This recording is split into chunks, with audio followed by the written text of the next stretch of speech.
You know that silence. The take just ended. Everyone in the room is looking at the monitor. The client, the agency people, and the director, the one who hired you, the one who told the client you were the right person for the job, is looking at the monitor. And nobody says anything, but everybody saw it. And then the director turns not to the monitor, not to the client, to you. And the worst part, it was avoidable. There are so many videos out there about which Helios 44-2 factory made the best copies, which production year to look for, or which version you should or shouldn't buy. This isn't one of those videos because none of that matters. Not if the lens you're putting on your rig was never built for that room. I have 3 copies of this lens in front of me, and what separates them isn't what most people think. Let me show you what I mean.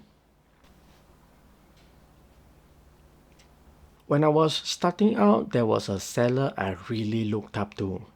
He had a YouTube channel dedicated to vintage Soviet lenses. A strong reputation, and honestly, I trusted his work completely.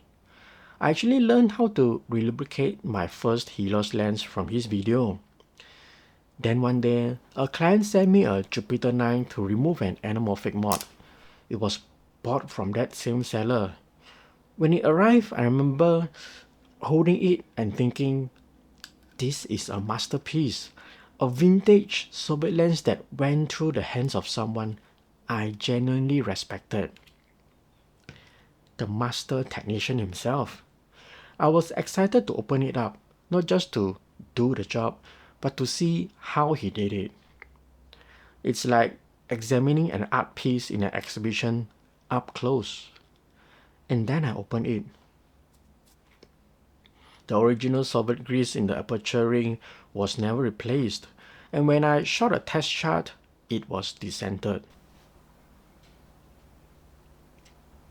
And look, this wasn't some $30 eBay flip.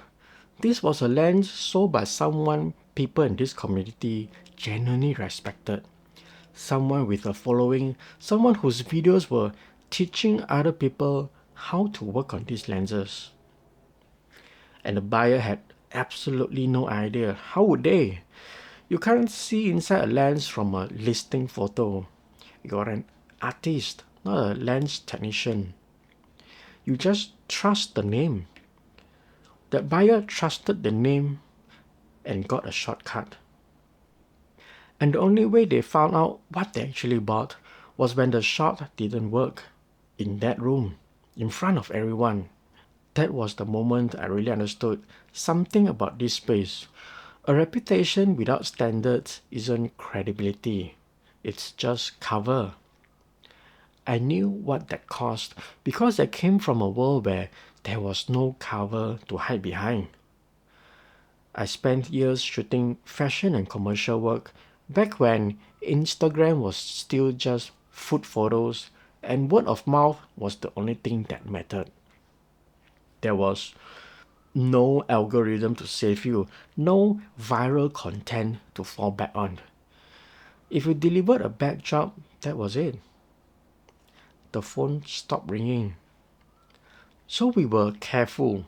We showed up with equipment redundancies and multiple backups. We shot tethered to a laptop. We checked every image at 100%. We confirmed with the client on the spot before we packed up and left. Not because someone told us to, because we couldn't afford not to. That's the standard I brought to the bench.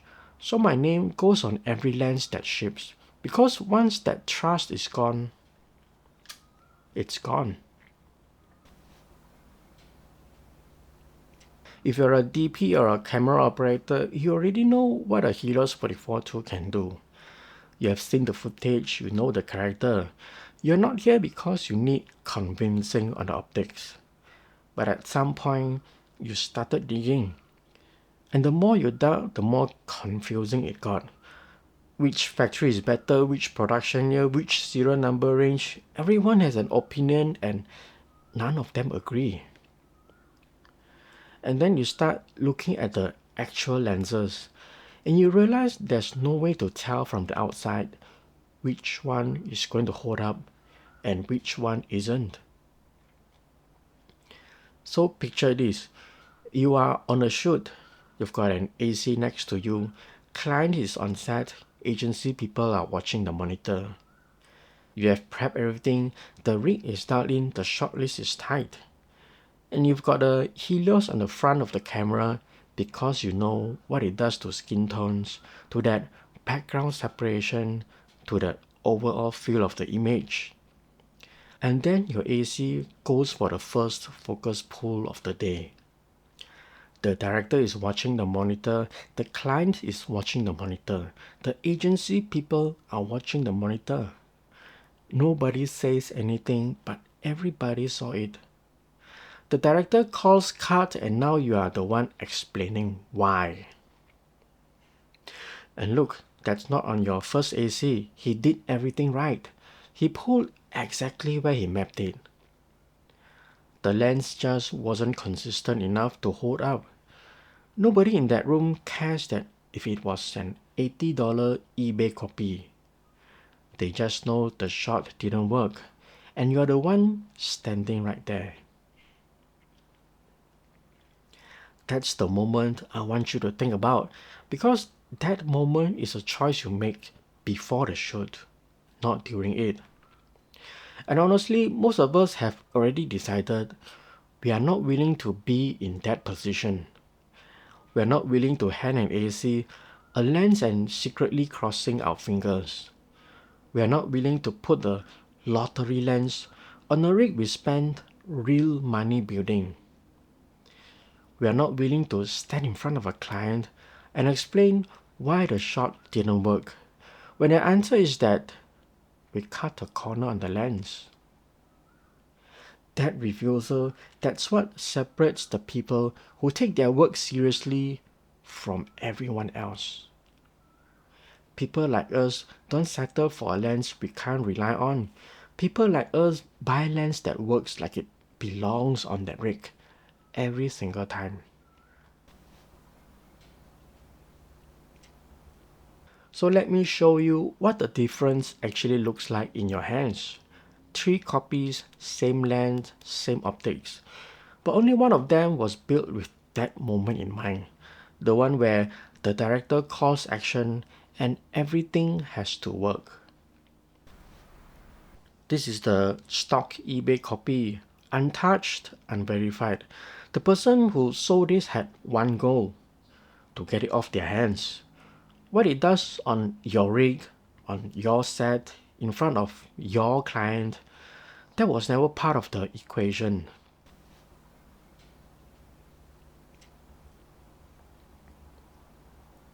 That inconsistency, that's what your AC is dealing when he's trying to pull focus on a take. And there's no follow focus gear. So on a rig, you already know what that means. But here's the part most people don't think about. This lens is over 50 years old and it's never been properly cleaned inside. You can't see it from the outside. It doesn't show up in a listing photo. But mount it on a camera.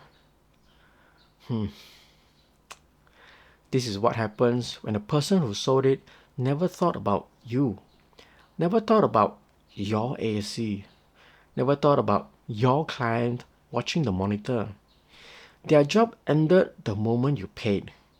Yours was just getting started.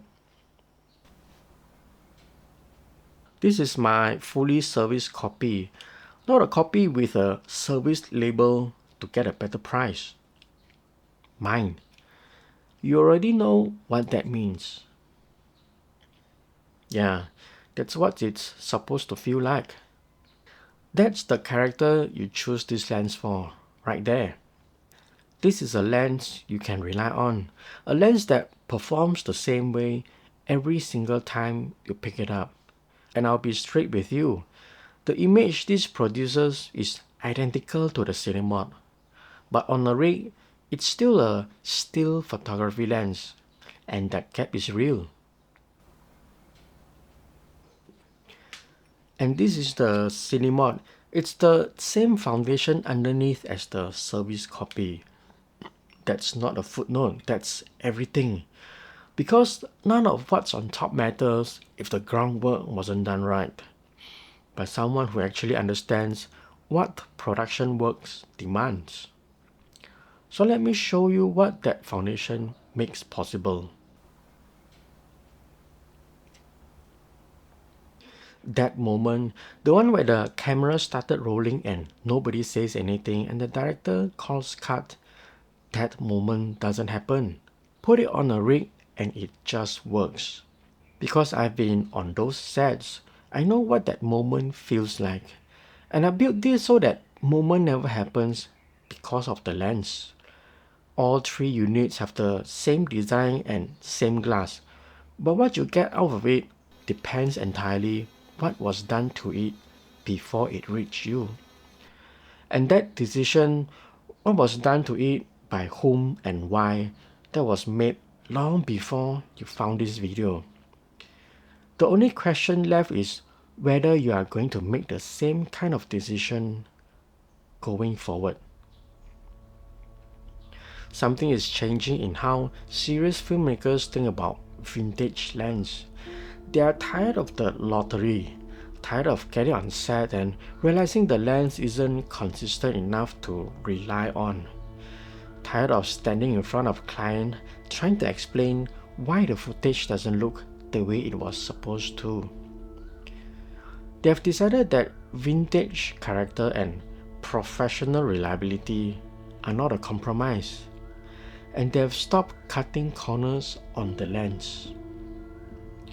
These are filmmakers who shoot on a rig, who work with an AC, who take their craft seriously enough to make sure every single piece of their kit holds up when it matters. They are not waiting for the perfect moment to upgrade. They have already decided, because the work they are making right now demands it. If that's not you yet, that's okay. Go find a clean copy, enjoy the character, come back when you are ready. But you have already decided, if you watch this and realize that cheap lens on a professional rig was never actually saving you anything, then you already know what comes next. It's available to order. The link is in the description, and my name is on it.